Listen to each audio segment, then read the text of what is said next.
जय हिंद। अर्चना competitive classes में आप लोग का स्वागत है। अभी हम लोग मराठा राज्य अब्लिक संघ के बारे में पढ़ेंगे और ये जो अध्याय है बच्चों को बहुत ज़्यादा कंफ्यूज करता है और इसी कंफ्यूजन को दूर करने के लिए मैंने एक चार्ट बनाया है जिसमें शिवाजी और शिवाजी के उत्तराधिकारी, उसके बाद मराठों के पेशवा जो हुए और पेशवा के उत्तराधिकारी, इनका मैं नाम लिख रखा हूँ। और इसके बाद हम लोग प्रथम द्वितीय तृतीय आंग्ल मराठा युद्ध पढ़ेंगे। तो इसी को हम लोग शुरू करते हैं शिवाजी से, यानी कि शिवाजी। देखिए शिवाजी का जन्म, शिवाजी के जन्म के बारे में बहुत ज़्यादा कन्फ्यूज़न है क्योंकि कुछ बुकों में 1627 लिखा हुआ है, अप्रैल 1627 में, और कुछ बुकों में आपके फरवरी 1930 दिया है, जिसमें मैंने लिखा है 19 फरवरी 1630 में इनका जन्म हुआ था। कहाँ पे? शिवनेरी किले में, शिवनेरी किला। अब शिवनेरी जो किला है, शिवनेरी देवी के नाम पर यह किला था जो कि पूना में था। और इनकी माता जो थी जीजाबाई, इनका माता जी क्या नाम था? जीजाबाई। जीजाबाई ने शिवाजी के नाम शिवनेरी देवी के नाम पर रखा, शिवनेरी देवी के नाम पर इनका नाम शिवाजी रखा। उसके बाद इनके पिताजी का नाम था शाहजी भोसले, शाहजी भोसले।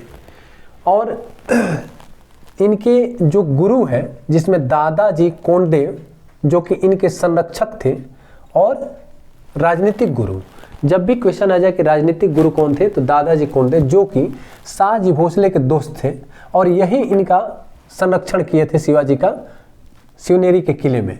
क्योंकि शाहजी भोसले एक और शादी किए हुए थे, मोहिते नाम था उनका, और उनके साथ रहते थे। तो सुरक्षा में कौन था? दादाजी कोंडदेव ही देखभाल करते थे शिवाजी का। ये राजनीतिक गुरु भी थे, तलवारबाजी सिखाते थे। उसके बाद आध्यात्मिक गुरु गुरु रामदास थे, गुरु रामदास थे। शिवाजी की 7 पत्नियां थी, जिसमें मैंने 3 पत्नियों का नाम लिखा है, साईबाई, पुतलीबाई और सोयराबाई। साईबाई से जो पुत्र थे संभाजी, साईबाई इनकी पहली पत्नी थी, 1640 में शादी हुआ था और इनका पुत्र संभाजी थे। और पुतलीबाई जो है, इन शिवाजी के मरने के साथ जब यह मरे तो यह सती हो गई थी पुतलीबाई। क्वेश्चन आता है कि शिवाजी की कौन सी पत्नी इनके मृत्यु के समय सती हो गई थी? तो कौन हुई थी? पुतलीबाई। और इसके बाद से इनके चिता के साथ ही ऐसा जल गई थी पुतलीबाई। और सोयराबाई जो है, सोयराबाई से राजाराम इनके पुत्र थे, राजाराम। ठीक है, तो ये शिवाजी का है। और इन्हीं का मैं लिखा हूं इधर जो बाद में इनके उत्तराधिकारी बने, इनके पुत्रों का नाम। उसके बाद से बालाजी विश्वनाथ जो कि पहला पेशवा थे, और इनके जो उत्तराधिकारी है उनका नाम लिखा हुआ है। अभी हम लोग शुरू करते हैं शिवाजी से। तो एक मानचित्र मैं बना देता हूँ और मानचित्र के माध्यम से हम लोग थोड़ा अच्छा से समझ लेंगे। ठीक है, थोड़ा अच्छा से समझ लेंगे मानचित्र के माध्यम से।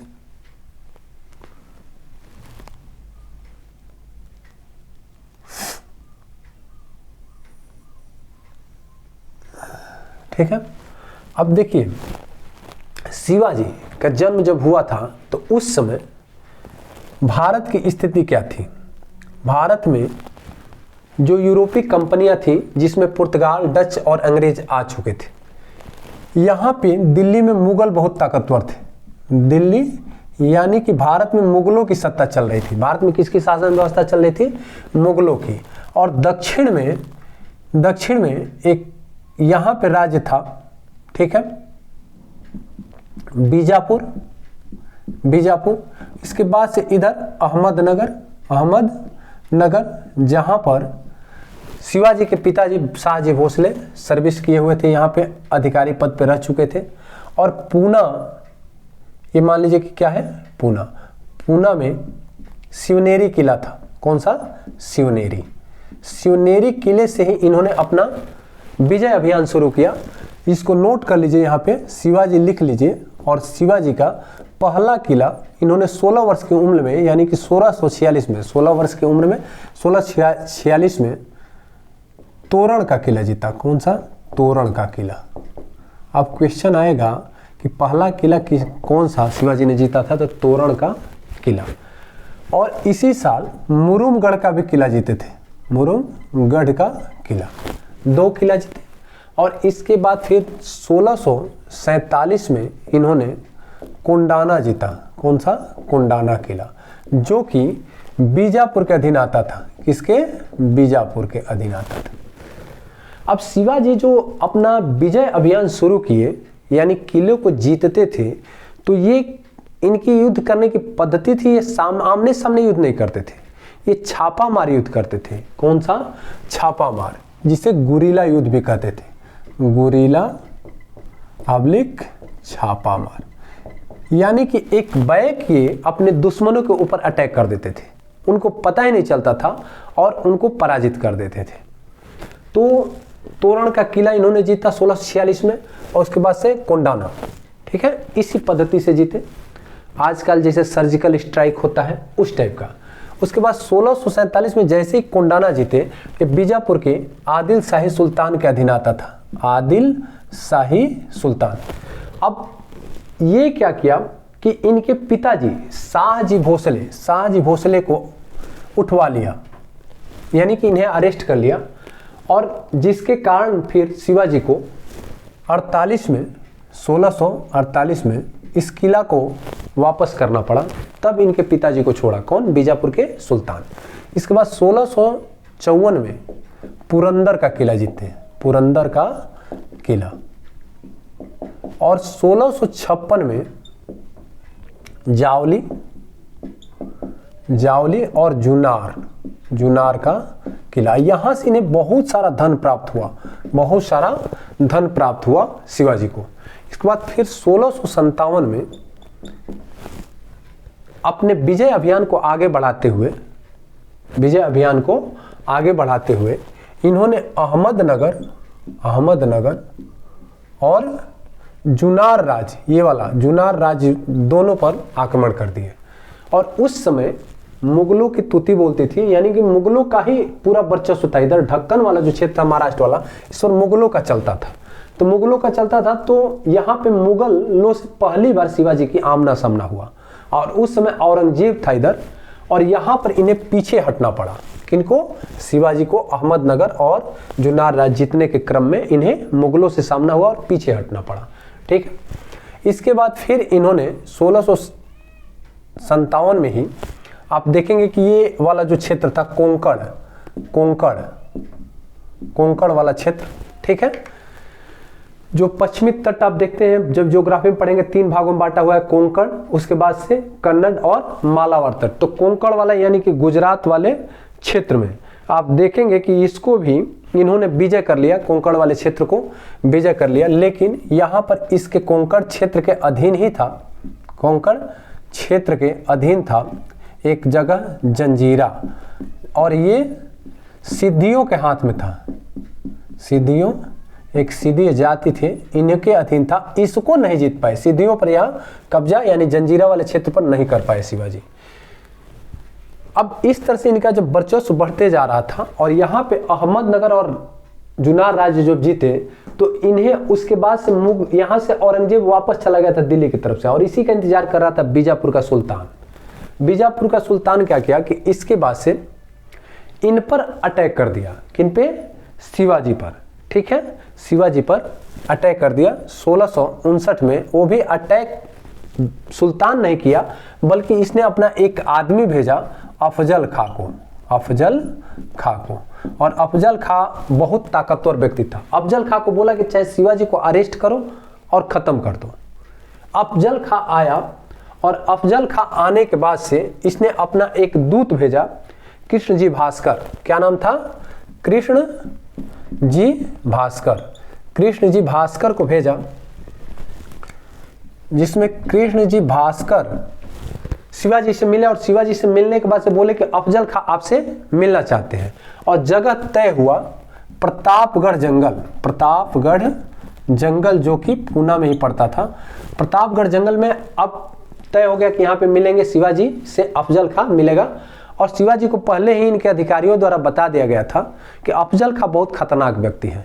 एक्चुअल में यह बहुत लंबा और ताकतवर था, और इसके सामने अगर कोई भी दुश्मन पड़ता था तो उसे दबा करके ही मार देता था। तो शिवाजी अपनी पहले से तैयारी कर रखी थी। उन्होंने अपना एक कवच बना रखे थे लोहे का, जो कि कपड़े के अंदर पहने हुए थे, जैसे आजकल हम लोग सैनिक जो बुलेट प्रूफ जैकेट पहनते हैं बचाव के लिए, तो वैसा पहन कर गए थे। जैसे ही अफजल खां इनसे गले मिला प्रतापगढ़ जंगल में, और अपने कटार से इनको मारने की कोशिश किया, तो इनका जो कवच था वो बचा दिया।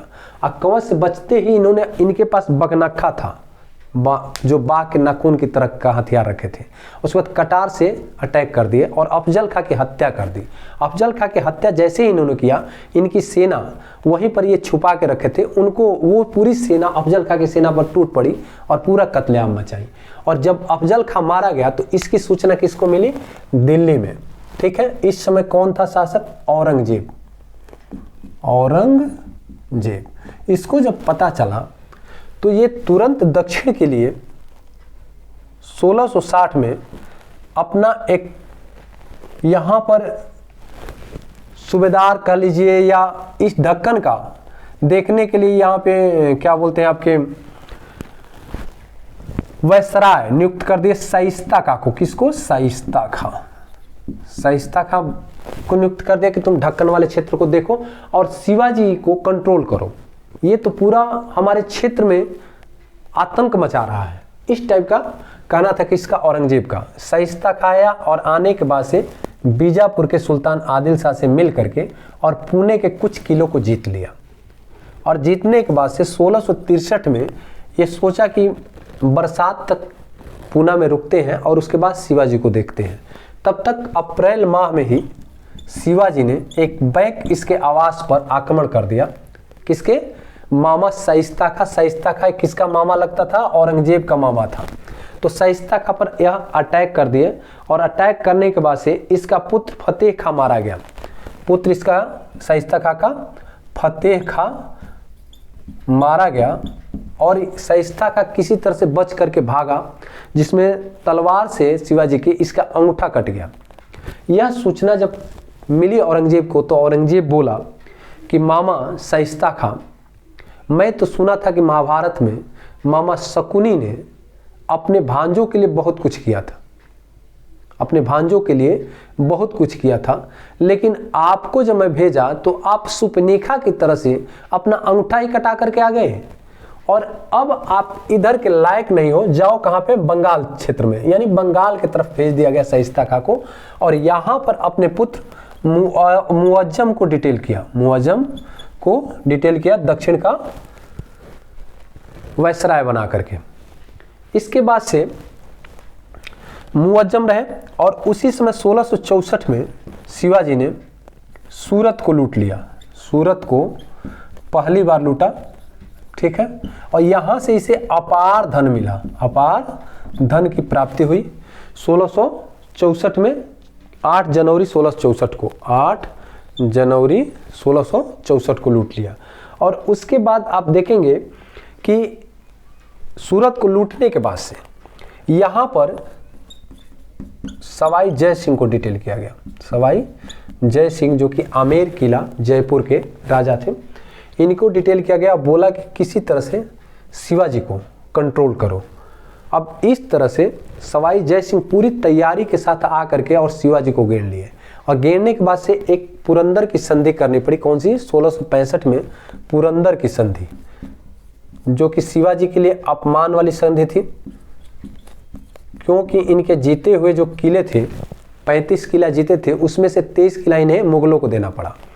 और यह तय करना पड़ा कि अब हम मुगलों को ढक्कन क्षेत्र में इधर परेशान नहीं करेंगे। उसके बाद से मुगलों की तरफ से तय हुआ कि मुगलों की तरफ से इनसे तय हुआ कि 5000 का मनसब आपके पुत्र को दिया जाएगा और उसके लिए आगरा दरबार में जाना होगा। अब आगरा दरबार में जय सिंह भी पहुंचे और वहां पर जय सिंह को 5000 के मनसब वालों के लाइन में खड़ा कर दिया गया। यानी कि 5000 के मनसब की औकात वाले व्यक्तियों के सामने साथ में खड़ा कर देगा लाइन में। और ये सोचे थे कि हमारे साथ औरंगजेब राजा का व्यवहार करेगा, जिससे एकदम नाराज हो गए। कौन? शिवाजी। और शिवाजी जब नाराज हो गए तो औरंगजेब ने कहा इसे अरेस्ट कर लो, और इस तरह से जयपुर भवन में इन्हें अरेस्ट करके रखा गया, जयपुर भवन में। और यहाँ से ये किसी तरह से अपने हम सकल व्यक्ति को सुला करके और मिठाई के डब्बे में ये बाहर निकल गए। मिठाई के डब्बे में बैठ करके ये बाहर निकल गए। और उसके बाद से 1666 में ये निकल गए। और निकलने के बाद से 1668 में जब यह रायगढ़ आ गए, आने के बाद से जो मुअव्वज खां था, इससे बोले कि अपने पिता यानी कि औरंगजेब से बोलो कि मेरे से संधि करे, और इस तरह से एक संधि हुई, और संधि में औरंगजेब ने इन्हें राजा की उपाधि दी, राजा की उपाधि। क्लियर है। अब इसके बाद 1670 में इन्होंने फिर दूसरी बार सूरत को लूट लिया।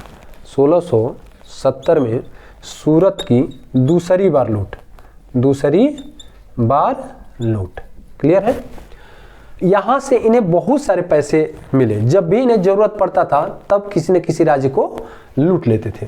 और इसके बाद इन्होंने अपना राज्याभिषेक कराया 1674 में रायगढ़ में। ठीक है। और इस समय हिंदू रीति रिवाज से इनका राज्याभिषेक किया गया। ठीक है। जिसमें काशी के प्रसिद्ध विद्वान विश्वेश्वर भट्ट को बुलाए, काशी के प्रसिद्ध विद्वान विश्वेश्वर भट्ट। ठीक है। जिन्हें गंग भट्ट के नाम से भी जाना जाता था। उसके बाद इनकी मां का देहांत हो गया, किसका? जीजाबाई का, जिसके कारण इन्हें फिर दूसरी बार राज्याभिषेक कराना पड़ा, वो भी तांत्रिक तरीके से। ठीक है। तांत्रिक तरीके से इन्हें दूसरी बार राज्याभिषेक कराना पड़ा। ठीक है। और इस समय निश्चलपुरी गोसाई नामक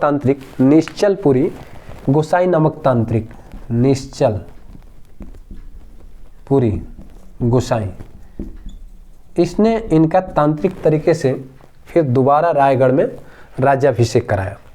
इसके बाद इनका जो अंतिम अभियान था 1676 से लेकर के 78 तक था कर्नाटक की तरफ। ठीक है। साउथ की तरफ कर्नाटक में।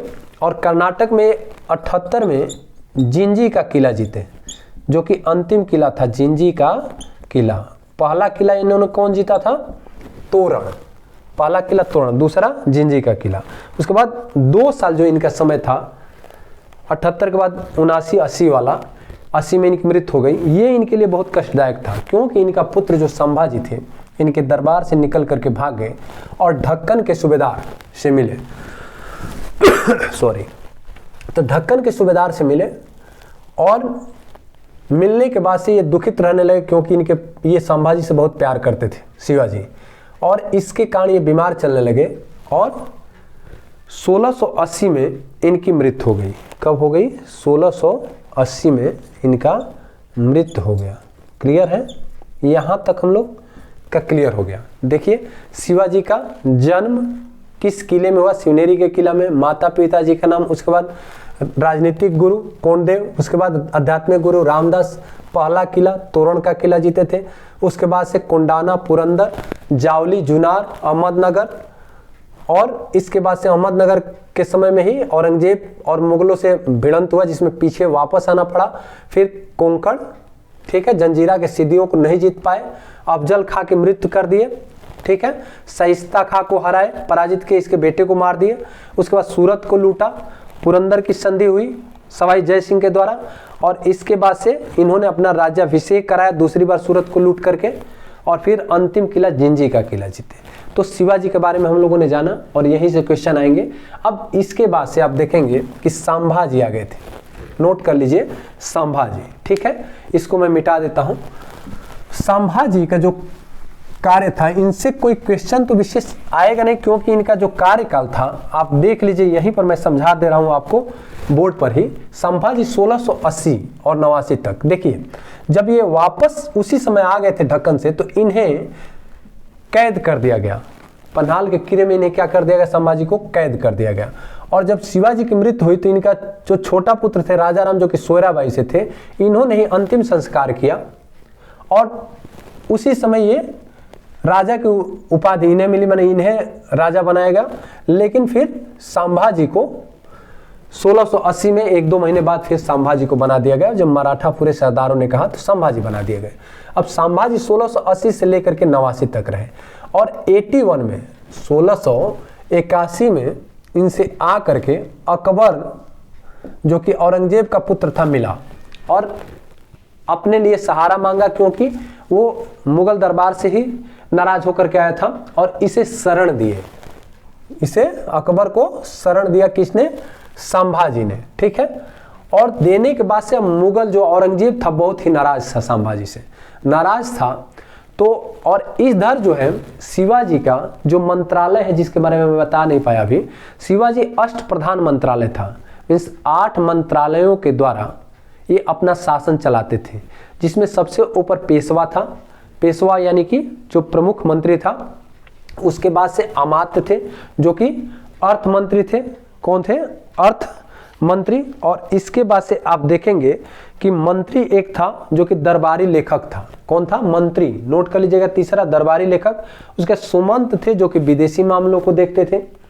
उसके बाद फिर सचिव थे, यह जो कि पत्राचार विभाग से संबंधित थे। और इसके बाद सेनापति, सेनापति जो सेना के भर्ती करना, संगठन, उनकी आवश्यकता की पूर्ति करना, ये सब कार्य देखते थे। उसके बाद फिर आप देखेंगे कि न्यायाधीश जो कि न्यायिक मामलों को देखते हैं, और पंडित राव जो कि पूजा पाठ से रिलेटेड मामलों को देखते थे। तो ये जो अष्टप्रधान था ये संभाजी के समय में पूरा विखंडित हो गया, क्योंकि इनके दरबार में षड्यंत्र चलने लगा। अब विखंडित हो गया तो इन्होंने क्या किया कि उत्तर का एक विद्वान पंडित थे, ठीक है, कवि कलश, कवि कलश को पूरे मंत्रालयों का चार्ज दे दिया। और इस तरह से कवि कलश और इनको दोनों लोगों को, संभाजी को, कवि कलश और संभाजी को मुगलों ने क्या किया कि अरेस्ट कर लिया, ठीक है, अरेस्ट कर लिया। क्योंकि औरंगजेब नाराज था, उसके पुत्र को इन्होंने शरण दिया था, तो उसने नावड़ी गांव में संभाजी को और इनको अरेस्ट कर लिया, ठीक है। और उस समय मुकर्रम खां था। कौन था? मुकर्रम खां, जो कि ढक्कन का सूबेदार था। और इसने क्या किया कि बंदी बना लिया, बंदी बना लिया। मुकर्रम खां ने क्या किया कि संभाजी को और कवि कलश दोनों लोगों को बंदी बना लिया। और बंदी बनाने के बाद से इन्हें बहादुरगढ़ लाया गया। कहाँ लाया गया? बहादुरगढ़। अब बहादुरगढ़ के पास ही आप देखेंगे कि एक गांव है जिसमें इनका कत्ल कर दिया गया, कोड़े गांव में। 1689 में इनका कत्ल कर दिया गया, कोड़े गांव। किनका? संभाजी का और कवि कलश दोनों लोग का, इन दोनों लोग का, संभाजी और कवि कलश का दोनों लोग कत्ल कर दिया गया। अब इसके बाद से राजा राम, ठीक है। अब ये देखिए शिवनेरी दुर्ग, और यहां पर आप देखेंगे कि रायगढ़ भी है। शिवनेरी ये तो हम लोग देख लिए। इसके बाद से रायगढ़ भी था, और रायगढ़ में ये रायगढ़ में राजा बने थे शिवाजी, वहीं से इनका शासन चल रहा था। अब राजा राम 1689 में ये संभाजी के जगह पर फिर ये शासक बने। क्योंकि जब संभाजी को मुगलों ने मारा तो उस समय साहू जी और इनकी मां को अरेस्ट कर लिया, औरंगजेब ने अरेस्ट करवा लिया। यह औरंगजेब के लिए बहुत बड़ी जीत थी, यह औरंगजेब के लिए बहुत बड़ी जीत थी। उस समय राजा राम उत्तराधिकारी बने संभाजी का। 1689 से 1700 तक ये मराठा जो राज था उसकी देखरेख किए।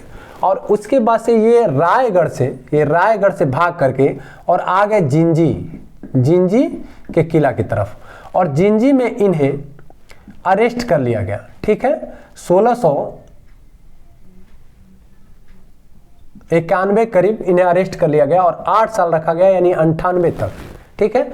यानी इनके किले को चारों तरफ से घेराव कर दिया किसने? मुगलों ने। उसके बाद फिर जिंजी से निकल करके ये भाग करके आ गए सतारा। कहाँ पे? सतारा, जो कि एक नेचुरल किला था, और उसी में रहने लगे और वहीं से मुगलों के खिलाफ अभियान करते थे। और 1700 में इनकी मृत्यु हो गई थी। यहाँ तक समझ में आ गया। अब 1700 मृत्यु हुई तो इनका पुत्र शिवाजी द्वितीय जो कि अल्पवयस्क थे और इनकी पत्नी ताराबाई से थे, तो ताराबाई इन शिवाजी द्वितीय का संरक्षिका बन गई। और ये 1700 से 1707 तक इस राज्य को चलाने लगी और मुगलों के खिलाफ अभियान करती रही, और मैंने मुगलों के खिलाफ लड़ती रही। इसीलिए कहा जाता है कि मराठा पूरे संघ में अगर देखा जाए कि मराठा साम्राज्य में सबसे ताकतवर महिला ताराबाई को माना जाता है कि सबसे ताकतवर महिला थी, और 1700 से 1707 तक लड़ती रही। इधर साहू जी औरंगजेब के अधीन थे। उस समय जब अरेस्ट हुए थे तब से किसके अधीन में थे? औरंगजेब के, ठीक है। तो औरंगजेब के अधीन रहे। औरंगजेब उस समय दक्षिण की तरफ ही था, इस दक्षिण की तरफ औरंगजेब था। और उसी दौरान जो बालाजी विश्वनाथ थे, जो कि ये भी कहाँ के रहने वाले थे, ये कोंकण वाले क्षेत्र के ही रहने वाले थे, कोंकण वाले क्षेत्र के ही रहने वाले थे। तो बालाजी विश्वनाथ जो है औरंगजेब के संपर्क में आए और उसकी सेनाओं के लिए, जो दक्षिण अभियान में था, इधर जीत रहा था, तो इसके लिए, इनके सेना के लिए राशन जुटाने का काम कर रहे थे। तो औरंगजेब इनके साथ किसी प्रकार का वो नहीं रहा, मित्रता की तरह से रहा।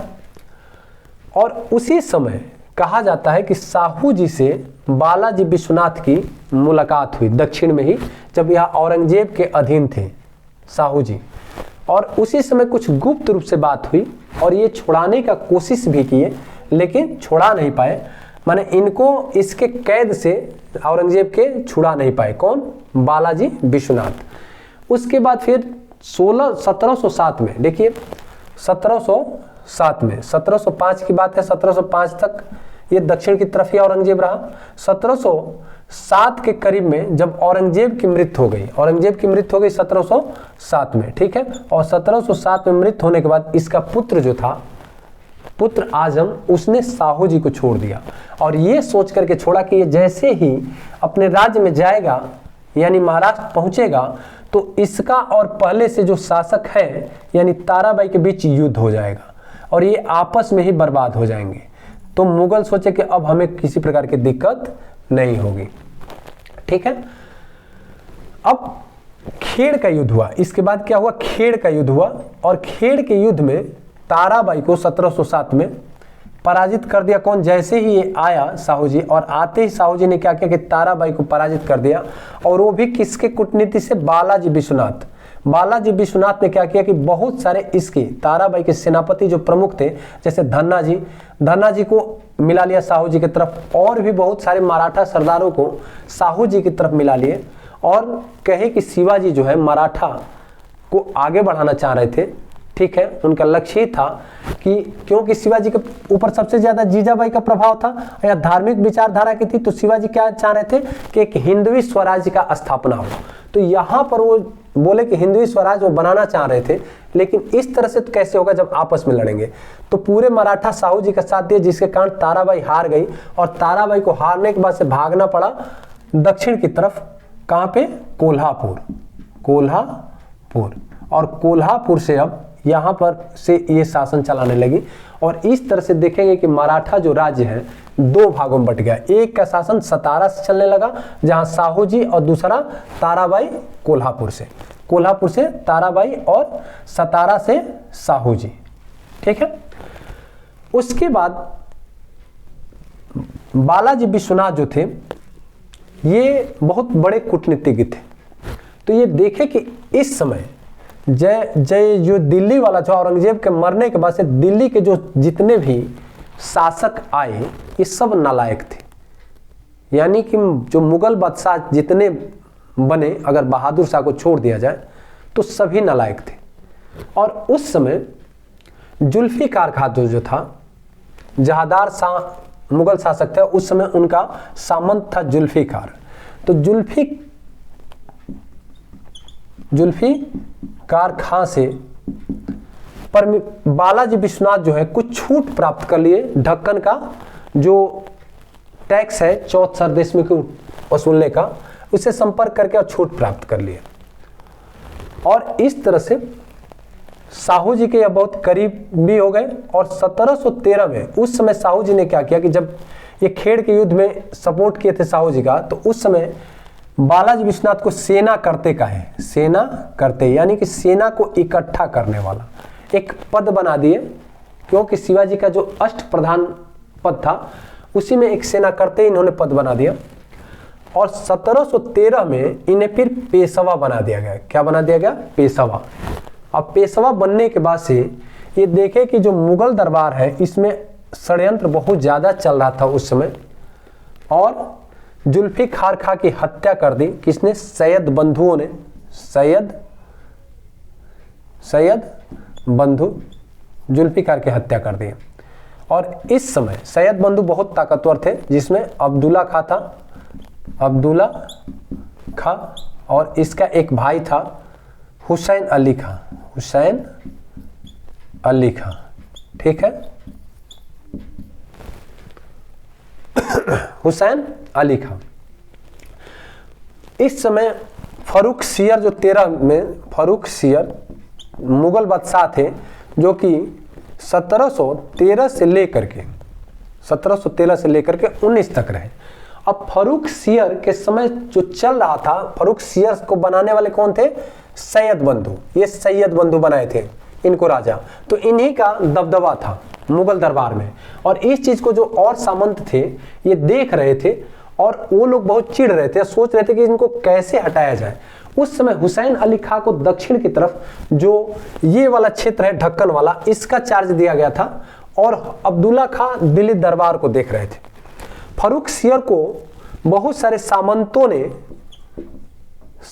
ने भड़काया इनके खिलाफ, सैयद बंधुओं के खिलाफ, और भड़काने के बाद से फर्रुख सियर परेशान करने लगा, जिससे अब्दुल्ला खां हुसैन अली खां को दक्षिण से बोला कि जल्दी भाई आओ, तुम दिल्ली दरबार में बड़ा गड़बड़ी चल रही है।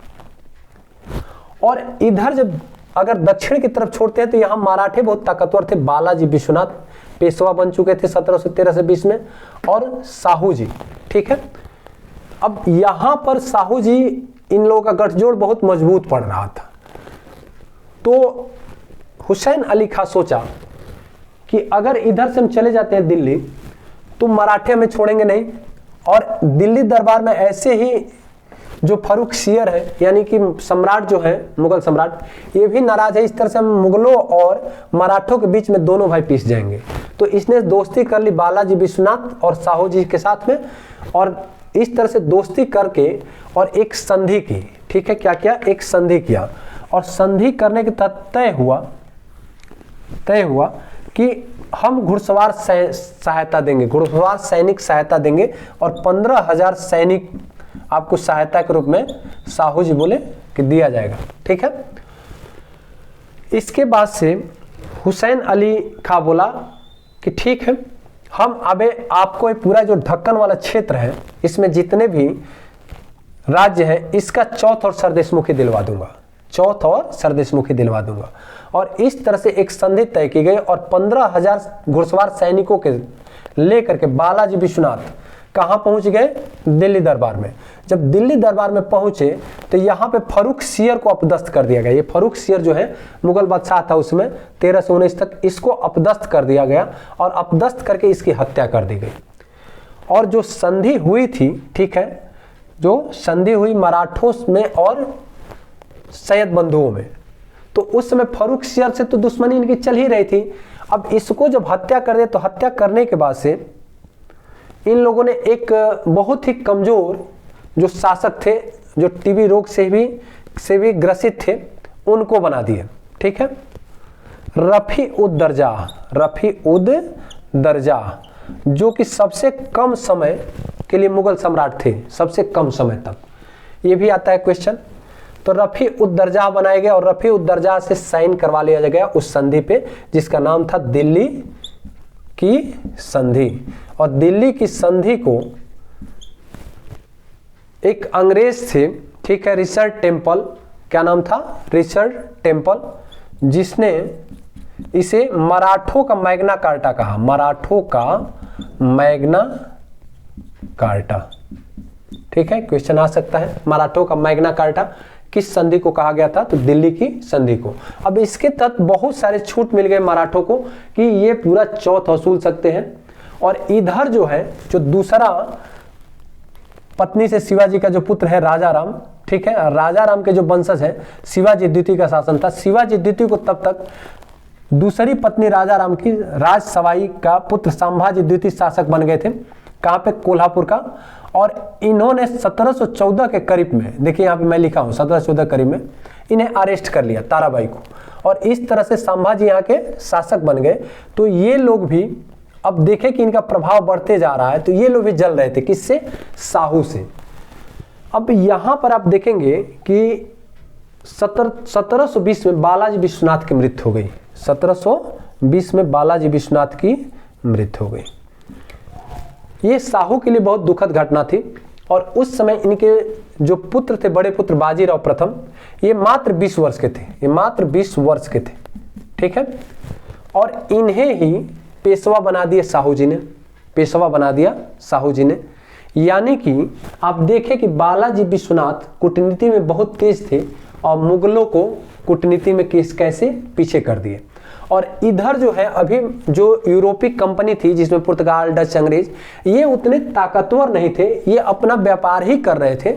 अभी किसी राज्य पर शासन करने की इनकी क्षमता नहीं थी। सिर्फ मद्रास में आप देखेंगे कि 1639 में, ठीक है, 1639 में इन लोगों ने मद्रास पर एक प्रेसिडेंट यहाँ पे किला बना दिया गया था, ठीक है, सेंट जॉर्ज किला।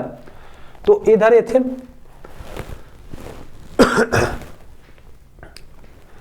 वो भी 1639 में बाद में बनाए हैं, ठीक है। तो ये लोग अभी ताकतवर नहीं थे, कहीं इनका कोई ठिकाना नहीं था। अब बालाजी विश्वनाथ जो थे 1713 से 20 में इनकी मृत्यु हो गई। 20 वर्ष के थे कौन? बाजीराव प्रथम। सबसे बड़ा दुश्मन कौन थे? मराठे थे, ठीक है। और इधर निजाम था, इधर कौन था? निजाम। वो भी निजाम बाद में, पहले तो इधर ही था, अभी बाद में हमको इसको भी देखेंगे निजाम को। तो जैसे ही बाजीराव प्रथम 1720 में पेशवा बनाए गए तो संभाजी को, सॉरी, साहू जी को ललकारे और बोले कि ये जो मुगल रूपी खोखला वृक्ष है, इसके अगर तने पर प्रहार किया जाए तो पूरी डालें ऑटोमेटिक टूट जाएंगी। और इस तरह से जो मराठा झंडा है इसे हम कटक से लेकर के अटक तक गाड़ देंगे, या कृष्णा नदी से लेकर के अटक तक पहुंच जाएंगे। अटक का मतलब अफगानिस्तान तक। तो साहू जी ने फिर इनको बोला, बाजीराव प्रथम को, कि अवश्य ही आप एक योग्य पिता के योग्य पुत्र हैं और इसे आप अटक तक नहीं बल्कि आप हिमालय तक गाड़ देंगे। ये वाला क्षेत्र था अफगानिस्तान वाला, तो बोले कि अटक तक नहीं ही आप हिमालय के पार गाड़ देंगे, इस साइड में पार देंगे, कर देंगे झंडा को, ठीक है। तो इस तरह से इन लोग के हौसला और बुलंद हुआ। अब बाजीराव प्रथम जो 20 से 40 तक आए, इस समय इनके सामने बहुत सारी समस्याएं थी, क्योंकि यहां पर आप देखेंगे कि निजाम आ गया था। कौन? निजाम, जो कि ढक्कन में था और ढक्कन से निजामों से भी निपटना था। उसके बाद इनके ही जो परिवार के थे, जो दूसरा ग्रुप था कोल्हापुर वाला, इनसे भी निपटना है। संभाजी द्वितीय था उस समय, उससे भी निपटना है। उसके बाद जो सिद्धि लोग थे कोंकण वाले क्षेत्र में जंजीरा के, उनसे भी निपटना है। और बहुत सारे जो सरदार थे वो भी अपने आप को स्वतंत्र करना चाहते रहे थे, वो भी नहीं चाह रहे थे कि मराठों के अधीनता में हम रहे, तो इनसे भी निपटना है। और मुगलों से तो लड़ना ही लड़ना है, लेकिन मुगल अभी बहुत कमजोर होते जा रहे थे। अब देखिए, इसके बाद से इतना आप लोग नोट कर लीजिए, ये जो हम लोग पढ़े। अब इसके बाद बाजीराव प्रथम नोट करिए, ठीक है। बाजीराव प्रथम,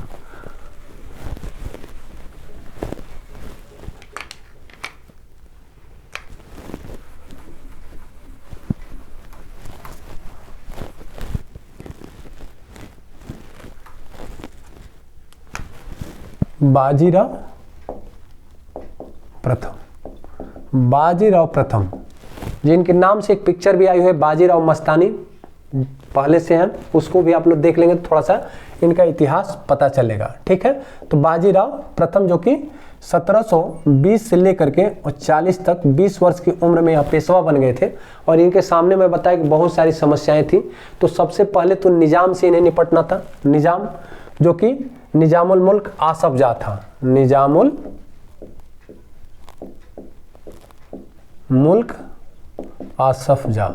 अब क्या हुआ कि इधर आप देखेंगे कि 1719 में बने थे मोहम्मद शाह। मोहम्मद शाह ये दिल्ली में मुगल बादशाह थे, मोहम्मद शाह, ठीक है। और 1748 तक रहे। कहां तक? 48 तक। अब मोहम्मद शाह के जो सम्राट थे, मुगल सम्राट मोहम्मद शाह जो थे, मोहम्मद शाह के दरबार में बहुत सारे सामंत थे, जिसमें निजामुल मुल्क आसफ जाह भी थे। और ये बार बार चाह रहा था कि जो सैयद बंधु है उसे किसी तरह से समाप्त किया जाए। और बाद में आप देखेंगे कि जब यहाँ से गए थे ये लोग सैयद बंधु उत्तर की तरफ, जब बालाजी विश्वनाथ ने हेल्प किया था, उसके बाद इन दोनों को मार दिया गया मुगल दरबार में। और फिर कौन बन गया? मोहम्मद शाह। मोहम्मद शाह, और मोहम्मद शाह के समय में बहुत सारा सामंतों का गुटबाजी चलता था, ठीक है, आपस में लड़ते थे। तो आपस में लड़ते थे, तो उसी का फायदा उठाते हुए बाजीराव प्रथम जो थे, बाजीराव प्रथम सोचे कि मुगलों से कैसे निपटा जाए। और इस समय जब बहुत सारे जो शासक थे, जो छोटे छोटे, जो इनके अधीन काम करते थे मुगलों के, वो अपने आप को स्वतंत्र कायम कर लिए, ठीक है, माने स्वतंत्र रूप से रहने लगे। क्योंकि मोहम्मद शाह जो था रंगीला बादशाह था, इसे अयाशी से ही फुर्सत नहीं था। रंगीला बादशाह अयाशी से ही से फुर्सत नहीं था। तो इसके दरबार से निकल करके निजामुल मुल्क आसफ जा आ करके, और यहाँ पे देखिए एच मैं लिख देता हूँ, हैदराबाद की नींव रखी। और हैदराबाद की नींव रखी तो ये देख रहे थे कि सबसे ज्यादा ताकतवर कौन है? सतारा वाला साहू जी का ग्रुप। तो इसको खत्म करना है। अब डायरेक्ट तो ये लड़ नहीं सकता था। इसने क्या किया कि इस ग्रुप को, जो दूसरा ग्रुप था संभाजी वाला, इनको ललकारा।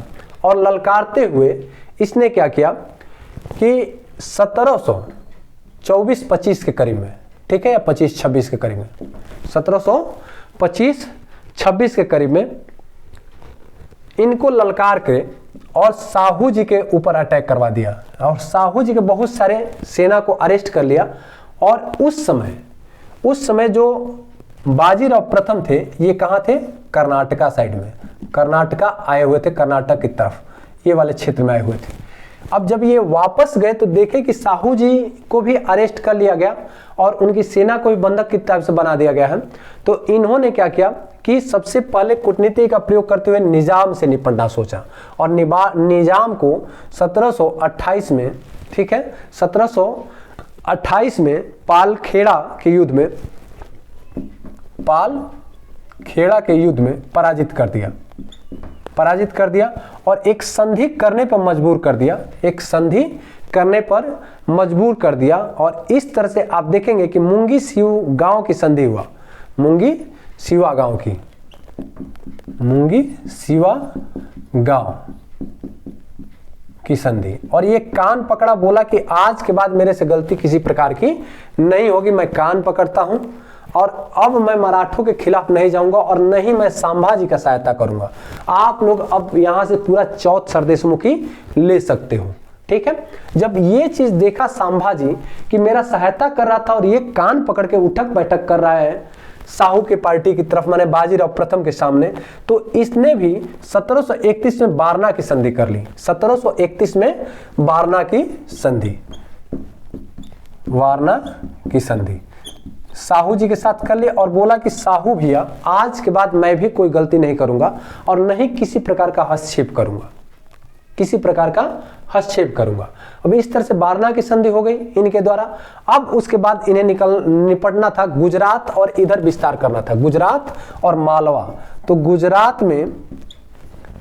गुजरात में इन्होंने किसको भेजा? चिमाजी अप्पा। इससे पहले भी बहुत सारे जो सैनिक थे कई बार गुजरात पर आक्रमण कर चुके थे, लेकिन लास्ट में फिर चिमाजी अप्पा को भेजा गया। और ये वहां पे मुगल जो सरदार थे सरबुलंद खां, ठीक है, कौन थे? मुगल सरदार गुजरात में सरबुलंद खां, ठीक है। और इनके साथ किसके हुआ? चिमाजी अप्पा। और इन्होंने इसे मजबूर कर दिया सरबुलंद खां को, और ये एक संधि कर ली 1730 में, ठीक है, एक संधि करने पर मजबूर कर दिए। इसके बाद से ये बोला कि हम आपको चौथ सरदेशमुखी कुछ जगहों का दे देंगे गुजरात में। इसके बाद फिर मालवा, ठीक है। अब मालवा आप देखेंगे कि मध्य प्रदेश वाला क्षेत्र, ये जो क्षेत्र है मालवा वाला, ये उत्तरी भारत और दक्षिणी भारत का एक कड़ी की तरह से था। क्या कड़ी हुआ करता है, या आप दरवाजा ही बोल दीजिए आने जाने वाला, तो ये था। और यहाँ पर सवाई जय सिंह थे और मोहम्मद खां बंगेया था। कौन था? सवाई जय सिंह और मोहम्मद खां बंगेया, ठीक है। इसके बाद जय सिंह भी थे और ये लोग यहाँ पे मालवा की देखरेख कर रहे थे। और इसी दौरान आप देखेंगे कि यहाँ पे जो मराठे गए, मराठे उदाजी, पवार और मल्हार राव होलकर अपनी सेना के साथ गए। उदाजी, पवार और प्लस मल्हार राव होलकर, मल्हार राव होलकर, क्लियर है। और इन्हें मजबूर कर दिए मालवा का टैक्स देने के लिए। सवाई जय सिंह स्वीकार किए कि मैं जो बादशाह है उनसे बात करूंगा और आप लोगों को मालवा का भी चौथ और सरदेशमुखी दिलवाऊंगा, ठीक है। तो ये मालवा का 1735 में इन्होंने तय कर लिया। ये हम लोग पढ़ रहे हैं किसका, बाजीराव प्रथम। अभी देखिए 1735 में मालवा को भी कर लिए। अब इसके बाद से बचा बुंदेलखंड। ये देखिए कि बुंदेलखंड एक राज्य था, कौन सा, बुंदेलखंड, जो कि नर्मदा के उत्तर और यमुना के दक्षिण में पहाड़ी क्षेत्र है। और यहाँ पे छत्रसाल राजा थे, कौन सा, छत्रसाल, ठीक है। इस पर अकबर से लेकर के औरंगजेब तक बहुत बार कोशिश किया गया बुंदेलखंड पूरा अपने अधीन लाने के लिए, लेकिन छत्रसाल राजा लड़ते रहे। और इस समय जो अवध के नवाब थे सआदत खां, ठीक है, पहला नवाब बने थे सआदत खां, ठीक है, ये भी आकर के अपने को स्वतंत्र घोषित कर दिए थे। और उसके बाद से यहाँ पे बुंदेलखंड में एक सूबेदार थे, ठीक है, सूबेदार के पद पर मोहम्मद खां बंगस, कौन थे, मोहम्मद खां बंगस, ठीक है, मोहम्मद खां बंगस। देखिए यहाँ पर हम लोगों ने मालवा में देखा कि मोहम्मद खां बंगया था और यहाँ पे मोहम्मद खां बंगस। और छत्रसाल के बीच में, दोनों लोग के बीच में मोहम्मद खां बंगस क्या किया कि ये इलाहाबाद का सूबेदार था और इलाहाबाद के सूबेदारी के अंदर ही बुंदेलखंड आ रहा था। तो छत्रसाल के बहुत सारे क्षेत्रों पे कब्जा कर लिया, यहाँ तक कि जैतपुर को जीत लिया।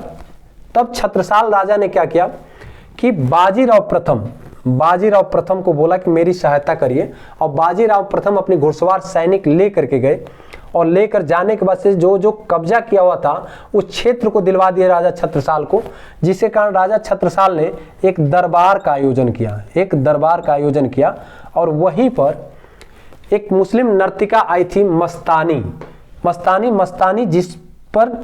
जिससे ये बाद में मोहित होकर के उस पर और शादी कर लिए। देखिए मस्तानी, मैं यहाँ पे लिखा हूं, तो मस्तानी से शादी कर लिया। और यहाँ पे राजा जो छत्रसाल था ये इनको एहसान में मंद होते हुए कि मैं, आपका बहुत बड़ा एहसान है महाराज, आपने हमारा बुंदेलखंड का क्षेत्र बचा दिया, ठीक है। तो इस तरह से करके इन्होंने क्या किया कि फिर इन्हें बहुत सारे क्षेत्र दे दिए, जिसमें आप झांसी, कल्पी, ठीक है, और एमपी वाला क्षेत्र, सागर वाला क्षेत्र, ये सब मिल गया किसको, बाजीराव प्रथम यानी कि साहू जी को, ठीक है। अब इसके बाद बुंदेलखंड भी अब इनके अधीन आ गया। और बुंदेलखंड अधीन आने के बाद से अब दिल्ली रहा, कौन सा, दिल्ली। और दिल्ली पर ये आक्रमण तो वैसे नहीं किया कोई वैसा, लेकिन यहाँ पे जो सआदत खां जो है अवध का नवाब, जैसे ये छत्रसाल के साथ मोहम्मद खां बंगस का जब हो रहा था और ये जो मराठे सैनिक पहुंचे थे, तो ये बुंदेलखंड वाले क्षेत्र को क्रॉस करके अवध में घुस गए। और अवध में घुसे तो यहाँ पे सआदत खां की सेना को देख करके फिर ये रिटर्न हो गए। अब इसको सआदत खां अपना बड़ाई में मोहम्मद शाह को बोला कि ये मराठे तो आए थे लेकिन उनके अंदर कहाँ ताकत है, वो तो देखते ही भागने लगे, एकदम दुम दबा करके भाग गए।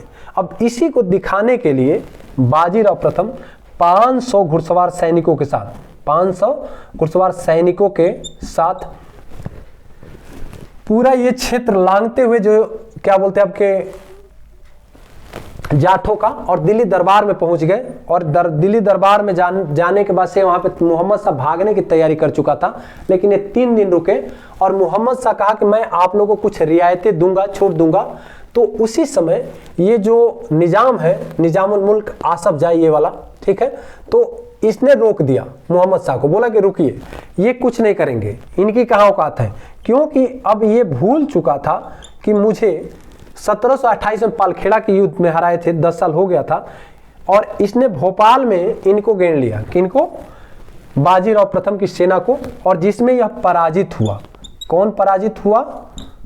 फिर आपका ये निजाम पराजित हुआ और बोला कि मैं जो मुगल बादशाह थे उनसे आप लोगों को पूरे ढक्कन का प्लस दक्षिण का ये चारों तरफ का छूट दिलवा दूंगा, और ये मालवा वाला क्षेत्र आप लोगों को दिलवा दूंगा। तो ये हम लोगों ने पढ़ लिया किसके बारे में? बाजीराव प्रथम। ठीक है, बाजीराव प्रथम, यहां तक आप लोगों को समझ में आ गया होगा।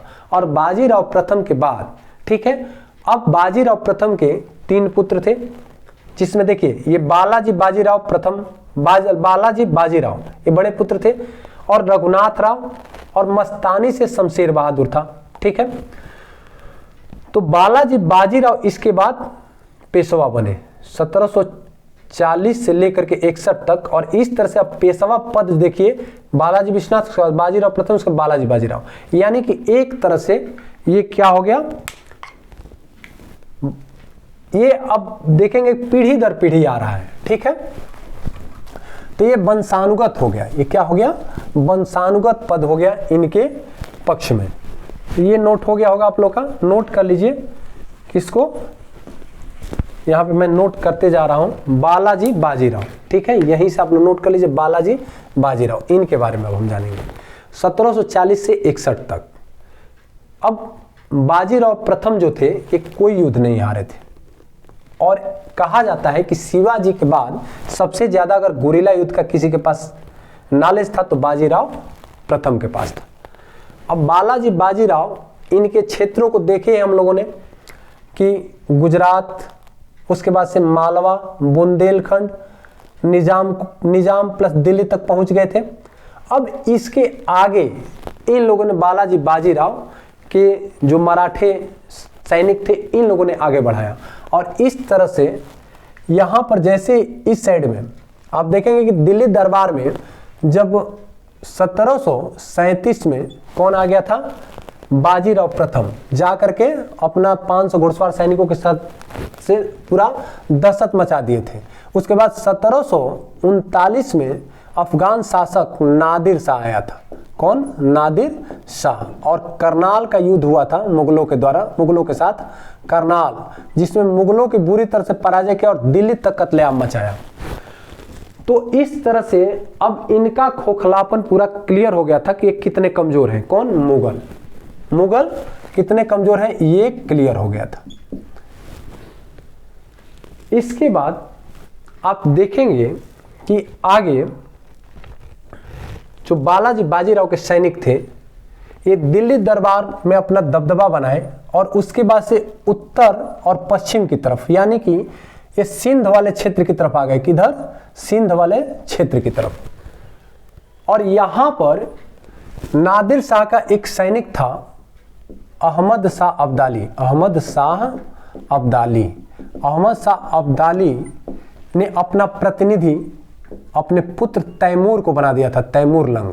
ठीक है, तैमूर लंग को, तो तैमूर को बना दिया था, और इसी को मराठे जाकर के अपदस्थ कर दिए, इस पद से हटा दिए प्रतिनिधि से, और हटा करके बोले कि क्योंकि तैमूर के द्वारा जाता था किसको? अहमद शाह अब्दाली को, जब भी पैसे की जरूरत हो यहां से जाता था, फिर ये भारत में बार बार अटैक करता था।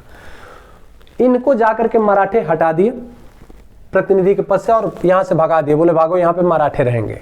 अब ये खबर जब अहमद शाह अब्दाली को मिली तो ये बहुत ही वीर योद्धा था, और ये अपना पूरी सेना की तैयारी करके आया। ठीक है, सेना के साथ। मराठे भी बहुत ताकतवर थे, और पानीपत मैदान में इनकी मुलाकात हुई। कब? 14 जनवरी 1761 को पानीपत मैदान में पानीपत की तृतीय युद्ध हुआ, तृतीय युद्ध। ठीक है, जिसमें 14 जनवरी आप लोग याद रखेगा 1761, 14 जनवरी यानी मकर संक्रांति को, ये दिन 1761 का मराठों के लिए बहुत खराब था, यानी मराठों की बुरी तरह से हार हुई। और उस समय बालाजी बाजीराव अपने अल्पवयस्क पुत्र विश्वास राव को भेज दिए थे सेना का नेतृत्व करते हुए। इनकी देख के लिए अपना एक भाई, चचेरा भाई सदाशिवराव भाऊ को भेजे थे। सदाशिवराव भाऊ मीन्स भाई को बोलते हैं वो लोग। उसके बाद शमशेर बहादुर भी था। ये सभी मारे गए, विश्वासराव, सदाशिवराव और शमशेर बहादुर। बालाजी बाजीराव ऐसे भी सदाशिवराव भाव पे बहुत विश्वास करते थे।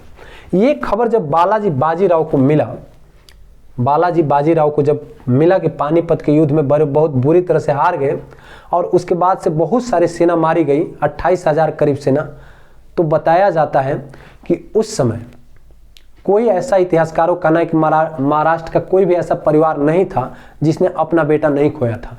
और पानीपत के युद्ध में जब हार हो गई तो हार होने के बाद से इसकी खबर सुनने के बाद बालाजी बाजीराव भी, इनका भी तबीयत खराब था पहले से, इनकी भी मृत्यु हो गई, इनकी भी मृत्यु हो गई। क्लियर है? अब बालाजी बाजीराव भी मर गए, विश्वासराव, अब बचा कौन? रघुनाथ राव, इनका भाई रघुनाथ राव बचा। और इधर इनका पुत्र माधवराव और नारायण राव। माधवराव बड़े थे तो माधवराव 1761 से 72 तक ये अब पेशवा रहे, ये पेशवा रहे। और इधर आप लोग देखेंगे, एक घटना मैं बताना भूल गया, बालाजी जो बाजीराव हैं 1740 से 61 में, तो ये फिर 1749-50 में राजा राम थे, ठीक है, एक राजा राम द्वितीय। अब संभाजी, इनका कोई पुत्र नहीं था शिवाजी द्वितीय का, और राजा राम द्वितीय बन गए थे, ठीक है। राजा राम द्वितीय राजा थे, कहाँ के? कोल्हापुर के। और राजा राम द्वितीय 1749 से 50 में इनके साथ और बालाजी बाजीराव के साथ संगोला का संधि हुआ। किसका? संगोला का संधि। और संगोला के संधि के तहत ये अधीनता स्वीकार कर लिए कि आज के बाद आप लोग ही सर्वे सर्वा है, मैं किसी प्रकार का आक्षेप नहीं करूंगा। और इधर साहू जी का भी 1749 में मृत्यु हो गया था, तो उन्होंने अपना पूरा अपना उत्तराधिकारी इन्हीं को मान लिए, बोले कि आज के बाद अब आप ही लोग हमारे पूरे संपत्ति का मालिक होंगे, बालाजी बाजीराव। तो यहां तक हम लोग जाने। अब बचे कौन थे? माधवराव। इसको भी समझ लिए कि संगोला। अब देखिए यहाँ पे संगोला की संधि है और एक संगौली की संधि है, संगौली की संधि, जो कि आप देखेंगे कि हेस्टिंग, लॉर्ड हेस्टिंग के साथ में हुआ था, हेस्टिंग्स के साथ में हुआ था, ठीक है। तो संगोला और संगौली की संधि में डिफरेंस था। अब इसके बाद से आ जाते माधवराव। अब माधवराव, अब ये लग रहा था पानीपत का युद्ध ये तो नहीं तय कर पाया कि कौन मुगलों का उत्तराधिकारी बनेगा, क्योंकि लग रहा था कि मराठे ही मुगलों की जगह पे अब इनका उत्तराधिकारी बनेंगे और पूरे भारत पर एक छत्र राज मराठों का होगा। लेकिन पानीपत के युद्ध ने यह तय कर दिया कि कौन शासक यानी मुगलों का उत्तराधिकारी नहीं होगा, ठीक है। यह तो तय कर दिया कि अब मराठे इसके उत्तराधिकारी नहीं होंगे, ठीक है। यह नहीं तय किया कि कौन होगा, लेकिन यह तय कर दिया कि कौन नहीं होगा, यानी मराठे नहीं होंगे। अब इसके बाद देखेंगे माधवराव आए तो किसी को विश्वास नहीं था, लेकिन 1761 से 72 तक ये आते ही पूरा मराठा, इस समय इनकी उम्र भी कम थी, 17 वर्ष के ये भी थे, और इन्होंने पूरा मराठा राज्य को फिर बालाजी बाजीराव जिस कंडीशन में ले गए थे, बाजीराव प्रथम जिस कंडीशन में ले गए थे, उस कंडीशन में ले जाकर के खड़ा कर दिए। और इधर आप देखेंगे कि रघुनाथ राव विरोध कर रहा था, रघुनाथ राव विरोध कर रहा था। तो माधवराव क्या किए कि इसे 1765 में होम अरेस्ट करा दिए, यानी इसको बंद करवा दिए घर में ही, और खूब बढ़िया से शासन चलाया। और ये बहुत ज़्यादा फिर मराठों को उसी कंडीशन में ला करके खड़ा कर दिए। लेकिन दुर्भाग्य था कि माधवराव भी टीबी का मरीज, इनको भी टीबी रोग हो गया और 1772 में इनकी मृत्यु हो गई। और इनके भाई अब नारायण राव 72 से 73 तक रहे। नारायण राव आते ही इसको रघुनाथ राव को छुड़ा दिए। अब रघुनाथ राव को जैसे ही होम अरेस्ट छोड़े, ये दावा करने लगा कि मैं पेशवा बनूंगा, मैं पेशवा बनूंगा, और नारायण राव की हत्या करवा दी, इसकी हत्या करवा दी। देखिए इतना बदमाश आदमी है, बहुत नालायक आदमी है, क्योंकि इसने हत्या कर दी नारायण राव का। और नारायण राव का हत्या इस लालच में किया कि मैं पेशवा बन जाऊंगा, इसका कोई पुत्र नहीं है।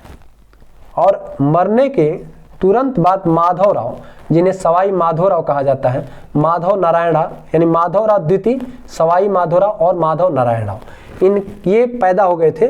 और पूरा जो मराठों में यहाँ तक जो मराठा संघ था, ठीक है, इसमें कुछ लोग बहुत ताकतवर थे, जिसमें आप देखेंगे कि महादजी सिंधिया,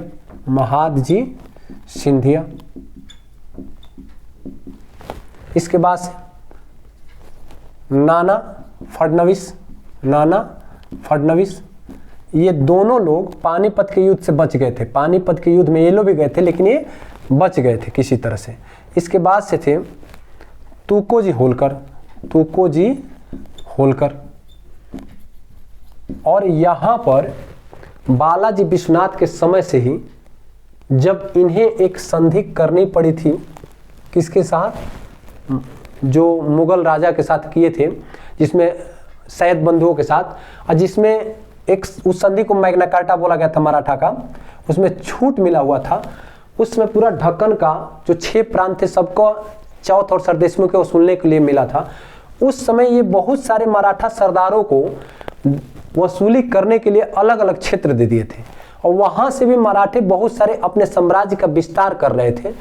और उसमें भी 4-5 जगह ऐसा था जहां पे ये लोग बहुत मजबूत स्थिति में हो गए थे, जिसमें एक तो ग्वालियर था, दूसरा इंदौर था जिसमें होलकर थे, इंदौर में होलकर, ठीक है, इंदौर, और ग्वालियर में कौन था, सिंधिया, ठीक है, ये भी मैं नोट कर देता हूं।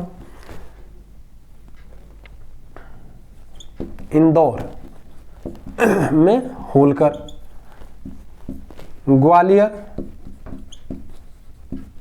सिंधिया, ग्वालियर में सिंधिया, नागपुर में भोसले, और बड़ौदा में गायकवाड़,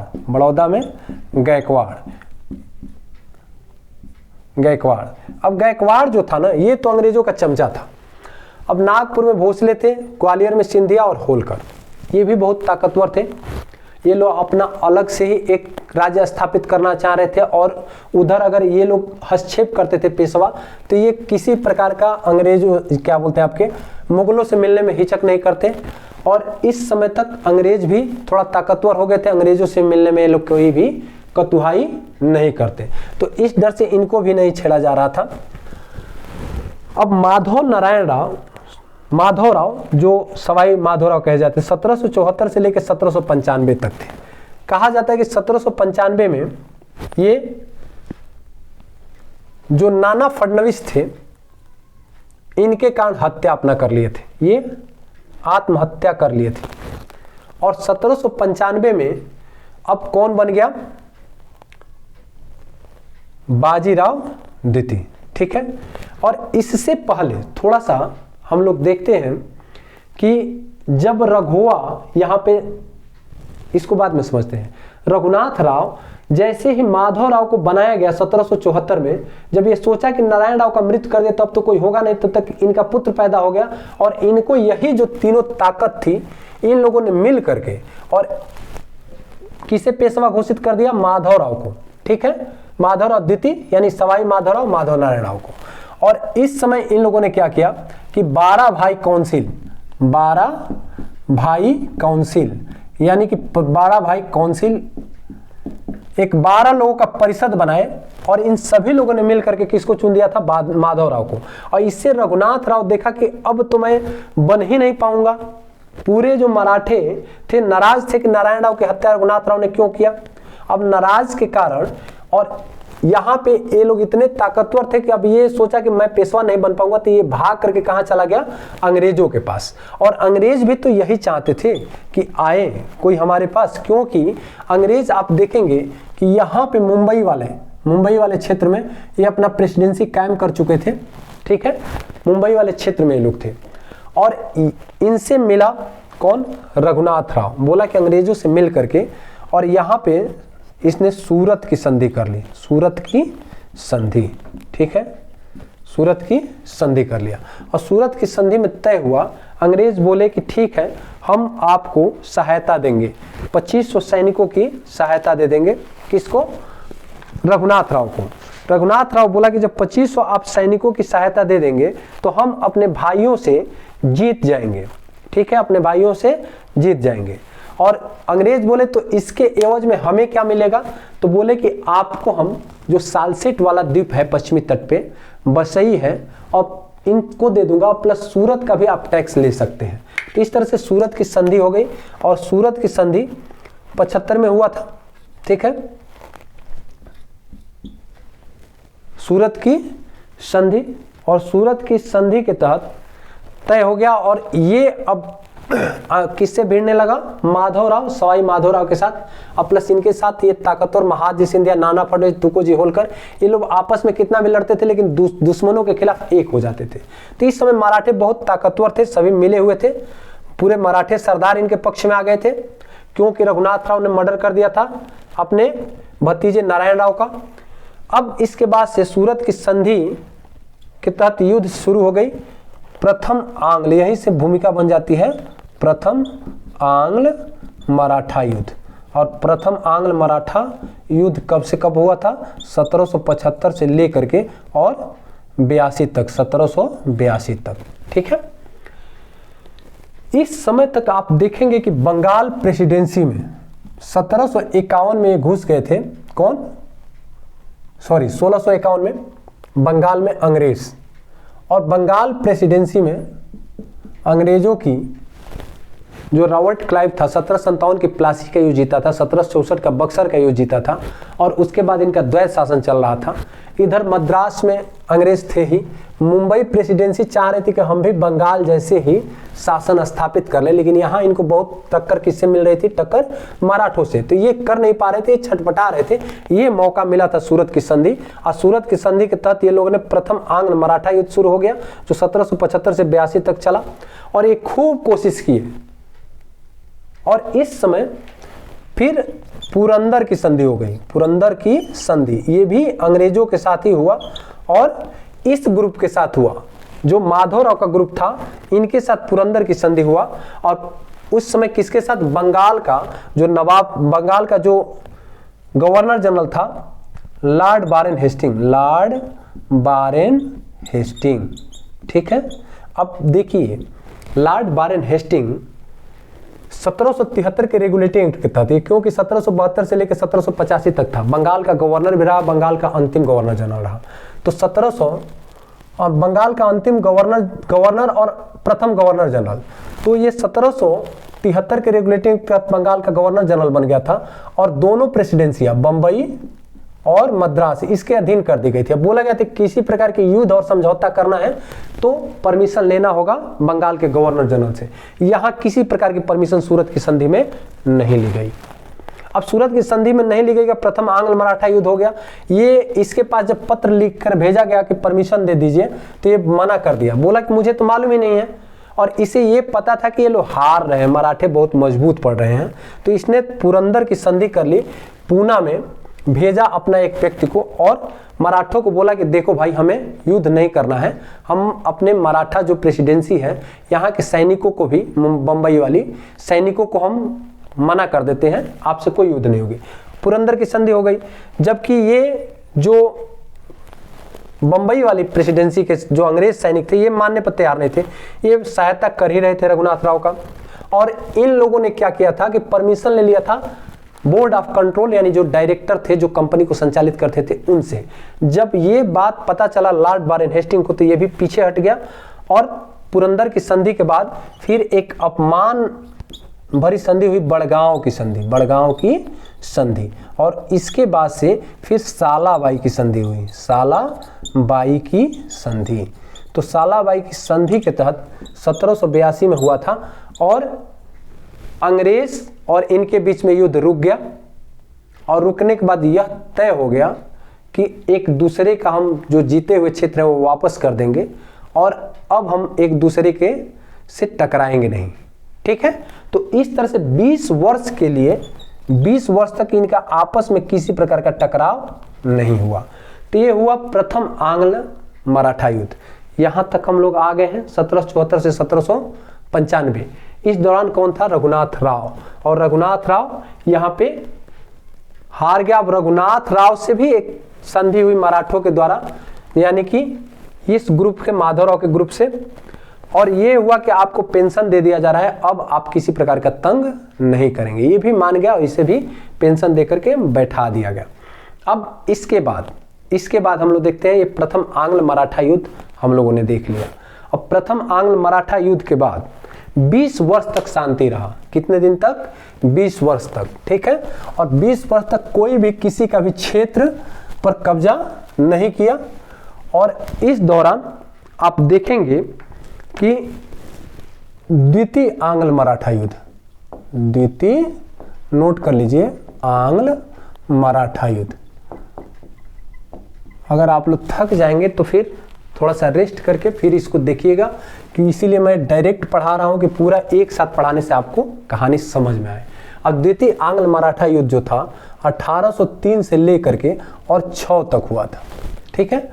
और द्वितीय आंग्ल मराठा युद्ध के समय में आप देखेंगे कि लॉर्ड वेलेस्ली थे, बंगाल का गवर्नर जनरल लॉर्ड वेलेस्ली। और लॉर्ड वेलेस्ली को किससे जानते हैं? लॉर्ड वेलेस्ली का मैं वीडियो भी बना चुका हूँ, वीडियो पढ़ाया हूँ, इसका भी मैं लिंक दे दूंगा। लॉर्ड वेलेस्ली को सहायक संधि के लिए याद किया जाता है, सहायक संधि, ठीक है। लॉर्ड वेलेस्ली सोच करके ही आया था कि चलते ही पूरे भारत के जो बचे हुए राज्य हैं इनको सहायक संधि के द्वारा मिला लेंगे, और सहायक संधि के द्वारा मिला लेंगे। और उस समय फ्रांसीसी जो थे, फ्रांसीसी से मैसूर का भी संपर्क हो रहा था, प्लस ये जो सिंधिया थे, सिंधिया भी संपर्क स्थापित कर रहे थे और उनके सहायता से सेना खड़ा कर रहे थे। और ये चीज़ अंग्रेजों को पसंद नहीं था, क्योंकि अंग्रेज चाहते नहीं थे कि जो भी यूरोपीय कंपनियां दूसरी कोई भारत में अपना पांव जमा पाए। तो इसके कारण 1803 से 6 में द्वितीय आंग्ल मराठा युद्ध का भूमिका बना, द्वितीय आंग्ल मराठा युद्ध का भूमिका बन गया, ठीक है। और इस समय आप देखेंगे कि जो महादजी सिंधिया, नाना फडणवीस, तुकोजी होलकर, इन सभी लोगों की मृत्यु हो गई थी। नाना फडणवीस लास्ट में 1800 में इनकी मृत्यु हो गई, और 1800 में मृत्यु हो गई। 1795 में माधवराव को मैं बताया है कि आत्महत्या कर लिया था। उसके बाद बाजीराव द्वितीय, क्योंकि रघुनाथ राव का पुत्र, ये भी नालायक था, ये भी बहुत बड़ा नालायक था, ये बन गया था 1795 से 1818 तक। अब 1795 से आप देखेंगे 5 साल तक तो किसके बीच साथ में रहा, किसके अंडर में? नाना फडणवीस की देखरेख में। उस समय तक तो कुछ नहीं किया। उसके बाद जैसे ही नाना फडणवीस भी मर गए तो ये फड़फड़ाने लगा, ये फड़फड़ाने लगा। और इस समय आप देखेंगे कि ये तीनों लोग मर चुके थे, और इनके बाद जो आए थे, ठीक है, जैसे सिंधिया, दौलत राव सिंधिया, ठीक है, ग्वालियर में था। और इसके बाद से फिर इंदौर में जो थे यशवंत राव होलकर, और यशवंत राव होलकर थे, दौलत राव सिंधिया वहां पर था, ठीक है। इंदौर में यशवंत राव होलकर। और इस समय पेशवा कौन था? पेशवा बाजीराव द्वितीय। मैं बोला है कि ये नालायक था, बाजीराव द्वितीय।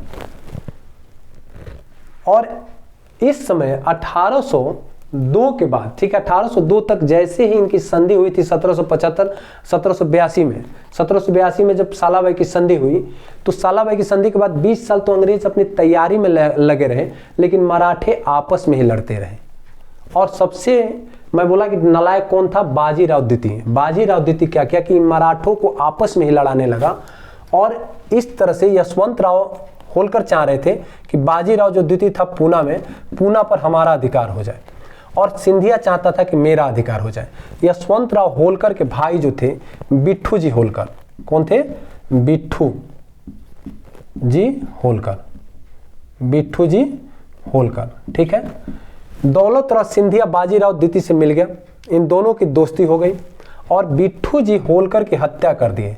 कि बिट्ठू जी होलकर पूना की तरफ चाह रहे थे कि मेरा भी अधिकार हो जाए, ये दोनों ने मिल करके बिट्टू जी होलकर की 1801 में हत्या कर दी, जिससे गुस्सा होकर के यशवंतराव होलकर इन दोनों पर एक साथ आक्रमण किया और 1802 में इन पर कमांड कर लिया, मैंने इन दोनों को हरा दिया, बाजीराव द्वितीय और दौलतराव सिंधिया। ठीक है, दोनों को यह पराजित कर दिया। ठीक है, पराजित होने के बाद बाजीराव द्वितीय भाग करके और चला गया बसीन में। ठीक है, जो अंग्रेजों के अधीन था बसीन के पास चला गया और बसीन में यह शरण लिया और बसीन में ही ये अंग्रेजों के साथ, ठीक है, एक संधि कर ली। बाजीराव यहाँ पे संधि कर ली, बसीन की संधि। और बसीन की संधि का बताते हैं कि इतना बड़ा प्रभाव था कि अंग्रेजों को बहुत ज़्यादा फायदा हुआ और इस तरह से ये अपनी सुरक्षा के कारण स्वतंत्रता खो दिया। सुरक्षा तो मोल लिया कि सुरक्षा हमारे अंग्रेज करेंगे, लेकिन स्वतंत्रता खो दिया। अब इससे मराठे बहुत नाराज हुए कि अब तो हम लोगों की पूरी स्वतंत्रता चली गई। बहुत सारे इतिहासकार बहुत कुछ कहे और इस तरह से आप देखेंगे कि बसीन की संधि के द्वारा अब बसीन की संधि किया। अब बसीन की संधि के कारण, ठीक है, ये तय कर लिया अंग्रेजों से कि मैं आप लोगों को ये वाला क्षेत्र, ये जो गुजरात वाला क्षेत्र है, यानी कि माही से नर्मदा के बीच का क्षेत्र, माही से नर्मदा के बीच का क्षेत्र और सूरत दे दूंगा। उसके बाद से कृष्णा नदी से तुंगभद्रा का जो रायचूर द्वार है, रायचूर द्वाब जो बोलते हैं, बहुत उपजाऊ क्षेत्र था, ये दे देंगे, जिसकी आय 26 लाख रुपया वार्षिक थी। ये वाला क्षेत्र इनको अंग्रेजों को मिल गया और मिलने के बाद से ये इनकी अधीनता स्वीकार किया बसीन की संधि के द्वारा। ठीक है, तो बसीन की संधि इसने कर ली 1802 में और ये संधि अंग्रेजों के लिए बहुत लाभदायक रही। अब ये चीज़ देखने के बाद से ये जो मराठे थे बहुत दुखित हो गए और मराठों में भोसले जो था, नागपुर का भोसले, ठीक है, भोसले ने इनको ललकारा अंग्रेजों को। ठीक है, अंग्रेजों को ललकारा और अंग्रेजों को ललकार के और इनसे ये युद्ध लड़ा। ठीक है, युद्ध लड़ा और युद्ध में आप देखेंगे कि इस समय भोसले को, ठीक है, और फिर सिंधिया को, भोसले और सिंधिया को, दोनों को अंग्रेजों ने पराजित कर दिया और भोसले को देवगांव की संधि मानने पर मजबूर कर दिया। देवगांव की संधि, यानी कि जब चिड़िया चुन गई खेत तब जगह कौन? भोसले। ठीक है, भोसले को कर दिया। उसके बाद सिंधिया से आप देखेंगे कि सिंधिया के साथ आपका एक युद्ध सुरजी अर्जन गांव की संधि की है। कौन सी? सुरजी अर्जन गांव, नोट कर लीजिए आप लोग, सुरजी अर्जन गांव की संधि सिंधिया के साथ हुआ और इस तरह से भोसले कटक वाला क्षेत्र देने पर तैयार हो गया और सिंधिया जो था ये चंबल नदी वाला क्षेत्र, ये गंगा यमुना का द्वाब भी दे दिया और इधर जो राजपूत राजाओं का क्षेत्र था उसको भी अंग्रेजों को के अधीन कर दिया। ठीक है, अधीन कर दिया। इस तरह से द्वितीय आंग्ल मराठा युद्ध संपन्न हुआ और उसके बाद आप देखेंगे कि जैसे ही इन लोगों ने 1803 में ये सब हुआ था। कब हुआ था? 1803 में। ठीक है, और इसके बाद इन लोगों के नजर में जो था, कौन था? होलकर।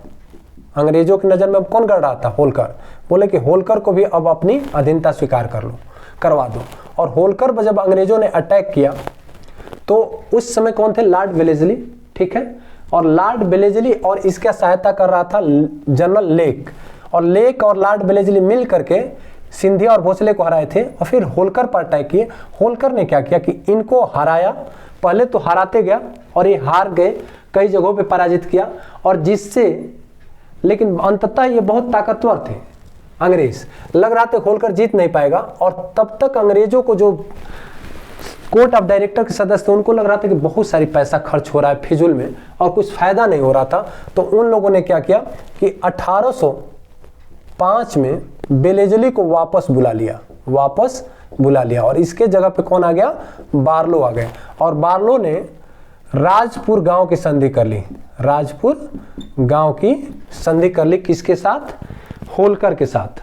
राजपुर घाट की संधि, किसकी, राजपुर घाट की, गांव नहीं घाट लिख दीजिए, राजपुर घाट की संधि हो गई। और इस तरह से होलकर के बहुत सारे जो क्षेत्र थे वापस कर दिए गए। तो द्वितीय आंग्ल मराठा युद्ध भी हम लोगों ने देख लिया, बाजीराव द्वितीय के कारण हुआ, ठीक है। यह बसीन की संधि किया और जिसके तहत ये देवगांव, ये क्या बोलते हैं आपके, भोसले ने ललकारा और इस समय सिंधिया इसका साथ दिया, लेकिन होलकर अभी भी दूर था। जो गायकवाड़ था, गायकवाड़ ऑलरेडी बड़ौदा का जो गायकवाड़ था ये अंग्रेजों का चमचा बेलचा था, तो ये तो जा ही नहीं सकता था खिलाफ में। अब दो लोगों को लड़ना पड़ा जिसमें हार हुई और हार होने के बाद से एक को देवगांव की संधि करनी पड़ी भोसले को और सुरजी अर्जन गांव की संधि सिंधिया को करनी पड़ी, ठीक है। उसके बाद होलकर के भी पीछे पड़ा लॉर्ड वेलेस्ली और तब तक इसे वापस बुला लिया गया और उस समय लॉर्ड बार्लो आ गए जो हस्तक्षेप की नीति अपनाए थे, हस्तक्षेप की, और राजपुर घाट की संधि करके होलकर के बहुत सारे जो क्षेत्र थे वापस कर दिए। तो यहां तक हम लोगों ने देख दिया आंग्ल प्रथम मराठा युद्ध, ठीक है, और आंग्ल द्वितीय मराठा युद्ध। देखिए आंग्ल प्रथम मराठा युद्ध के समय लॉर्ड वारेन हेस्टिंग थे, द्वितीय आंग्ल मराठा युद्ध के समय लॉर्ड वेलेस्ली थे, बंगाल के गवर्नर जनरल। अब इसके बाद से नोट करिए तृतीय आंग्ल मराठा युद्ध, क्या नोट करेंगे आप, तृतीय आंग्ल मराठा युद्ध। अब इधर देखिए, इधर आपस में ये लोग लड़के बर्बाद हो गए थे और अंग्रेज बहुत मजबूत कंडीशन में थे, तो यहाँ पे नोट कर लीजिए आप तृतीय आंग्ल मराठा युद्ध। तृतीय ये अंतिम है, तृतीय आंग्ल मराठा युद्ध, क्लियर है, तृतीय आंग्ल मराठा युद्ध। तृतीय आंग्ल मराठा युद्ध जो था 1817 से लेकर के और 18 तक चला था और इस समय लॉर्ड हेस्टिंग था, लॉर्ड हेस्टिंग जो कि बंगाल का गवर्नर जनरल था, बंगाल का गवर्नर जनरल था, ठीक है। तृतीय आंग्ल मराठा युद्ध। अब देखिए लॉर्ड हेस्टिंग जब आया था तो यह सोच करके आया था कि चल करके मराठों को सबसे पहले तो पिंडारियों का दमन करेंगे जिससे मराठे भी आएंगे और मराठों का भी दमन करेंगे। वो चाह रहा था कि पूरे को एक साथ मिला लिया जाए और इस तरह से आते ही इसने पिंडारियों का दमन किया। इसका भी मैं वीडियो अलग से बना चुका हूं, इसका भी लिंक दे दूंगा, आप लोग देख लीजिएगा। तो पिंडारियों का दमन किया तो ये भी एक प्रतिष्ठा की बात थी, किसके लिए, मराठों का, मराठों का प्रतिष्ठा की बात थी। अब मराठों की प्रतिष्ठा की बात थी तो मराठे इस समय एक होने की कोशिश किए कि इनके खिलाफ एक हो करके और लड़ा जाए, ठीक है। तो इस समय जब एक होने के लिए ये लोग इकट्ठा हुए और इकट्ठा होने के बाद से पेशवा को, भोसले को और सिंधिया को, ठीक है, भोसले, पेशवा और सिंधिया को लिख लीजिए, भोसले, पेशवा और सिंधिया, तीनों को इसको 1816 में 1817 क्योंकि लॉर्ड हेस्टिंग का जो कार्यकाल आप देखेंगे, लॉर्ड हेस्टिंग यहाँ पे मैं नोट किया हूं ना, लॉर्ड हेस्टिंग, तो लॉर्ड हेस्टिंग जो था 13 से था, 1813 से लेकर के और 23 तक था। अब 14 और 15 जो ये आंग्ल नेपाल युद्ध लड़ा था वही लॉर्ड हेस्टिंग, ठीक है। तो भोसले, पेशवा और सिंधिया के साथ एक सहायक संधि हो गई और संधि होने के बाद फिर तब जोश किसको आया, फिर पेशवा को जोश आया और पेशवा जो कि पेशवा सोचा कि अब इन्हें नहीं छोड़ना है और इनके खिलाफ सबको एक साथ करके और लड़ने का सोचा। और पूना पे ये जो बसीन की संधि किया था, तो बसीन की संधि के तहत ही स्वीकार कर लिया था कि पूना में अंग्रेज जो सेना है वो रहेगी, ठीक है। तो अंग्रेजी सेना वहां पे रह रही थी, तो पूना रेजिडेंट पर ही हमला कर दिया, पूना रेजिडेंट पर, और पूना रेजिडेंट को किरकी नामक स्थान पे इनके सैनिक अड्डों पे पूरा आग लगा दिए, ठीक है, रेजिडेंट पर ही आग लगा दिए। और आग लगाने का फिर जो अंग्रेज थे यानी कि इन पर आक्रमण कर दिए और इस तरह से फिर इन लोगों को अलग अलग जगहों पे हराए। आंग्ल क्या बोलते हैं, मराठा, तृतीय आंग्ल मराठा युद्ध में आप देखेंगे कि तीनों लोगों को, ठीक है, जिसमें किरकी के स्थान पर पेशवा को और किरकी के स्थान पर किसको, पेशवा को, ठीक है, सीतावड़ी सिंधिया को, सीतामढ़ी सिंधिया को, और फिर इसमें होलकर भी हार गया, ठीक है। और होलकर को फिर आप देखेंगे कि महिदपुर के स्थान पर, महिदपुर के स्थान पर, महिदपुर के स्थान पर, ठीक है। इस तरह से तृतीय आंग्ल मराठा युद्ध जीत लिया और जीतने के बाद से इन लोगों ने जो पेशवा था, पेशवा के पूरे अधिकार को खत्म कर दिए। बाजीराव जो नालायक था, इसके पूरे अधिकार को, इसके चलते ही आप देखेंगे कि पूरा प्रथम आंग्ल मराठा युद्ध तो रघुनाथ राव के चलते हुआ, ये भी नालायक था। द्वितीय और तृतीय बाजीराव द्वितीय के समय में हुआ और ये भी नालायक था, जिसके कारण मराठे कभी एक नहीं हो सके, आपस में लड़ करके बर्बाद हो गए और द्वितीय और तृतीय आंग्ल मराठा युद्ध भी हार गए। हारने के बाद से इसको समाप्त कर दिए। पेशवा के को बोले कि अब तुम कोई शासक नहीं होगे, और शिवाजी के एक वंशज का प्रताप सिंह को एक छोटा सा सतारा, छोटी सी जगह का शासक बना दिए और इस तरह से पूरे क्षेत्रों को अंग्रेजों ने अपने में मिला लिया। अभी हम लोग पूरा कंप्लीटली पढ़ लिए किसके बारे में, शिवाजी, शिवाजी के वंशजों के बारे में, उसके बाद पेशवा, पेशवा के वंशज के बारे में, उसके बाद प्रथम आंग्ल मराठा युद्ध, प्रथम आंग्ल मराठा युद्ध, द्वितीय आंग्ल मराठा युद्ध और तृतीय आंग्ल मराठा युद्ध। और मुझे आशा है आप लोग को अच्छा से समझ में आ गया होगा। धन्यवाद।